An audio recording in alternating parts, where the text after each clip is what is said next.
এবং এই বৃদ্ধাঙ্গুলির মাথা কান বরাবর, বৃদ্ধাঙ্গুলির মাথা কি বরাবর? কান বরাবর।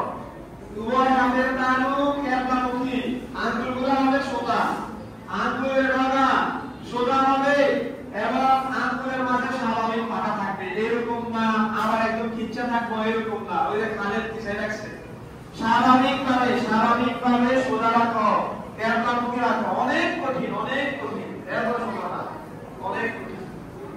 তারপর পিছনের দিকে নাও, কান বরাবর করো। সবাই তোমারটা হয় না, বডি সোজা করো, শরীর সোজা করো।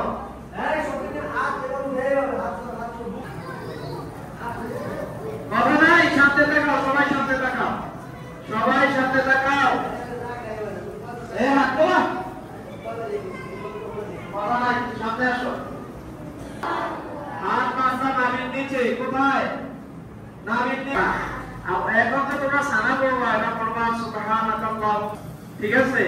এখন সূরা ফাতিহা পড়বা।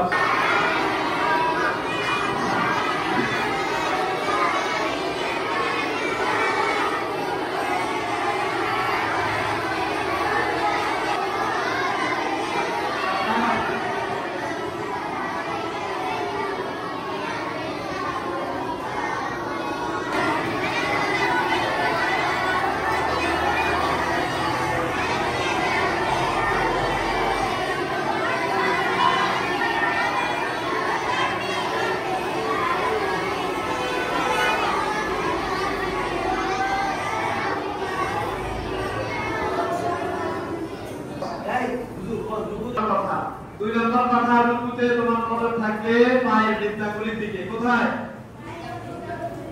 পায়ের বৃদ্ধাঙ্গুলির দিকে তোমার নজর থাকবে, চোখ থাকবে বৃদ্ধাঙ্গুলির দিকে, পিঠ থাকবে সোজা।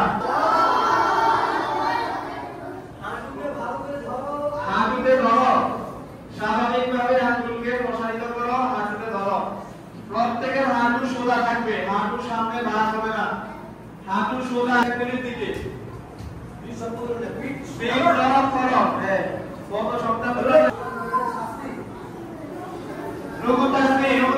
সবাই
আল্লাহু আকবার। হুজুর সেই মাঝখানে তাসবিহ আছে না, তিনি ওয়া হামদি ওয়া সুবহি ওয়া যিনি ওয়া আমিনি পড়ো।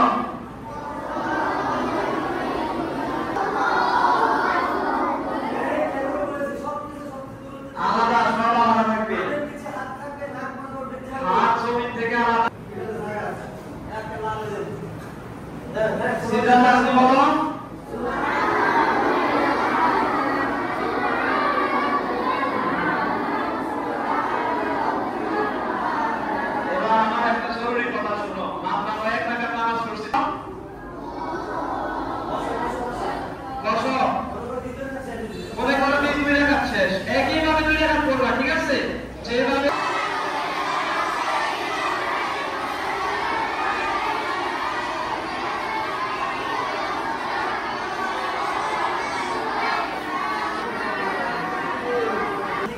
ডান দিকে সালাম ফেরাও, আসসালামু আলাইকুম ওয়া রাহমাতুল্লাহ।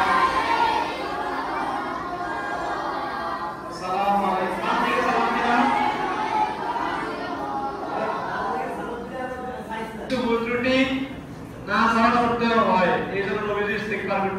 তোমরা একবার ইস্তেগফার করো, আস্তাগফিরুল্লাহ। তারপরে হাদিসে অনেক দোয়া আছে, নামাজের পরে নবীজি অনেক দোয়া করতেন, আল্লাহুম্মা ইন্নী আলা যিকরিকা ওয়া শুকরিকা ওয়া হুসনি ইবাদাতিক, অনেক দোয়া আছে। ঠিক আছে, এত দোয়া করার সময় নাই। এক, আল্লাহুম্মা আনতাস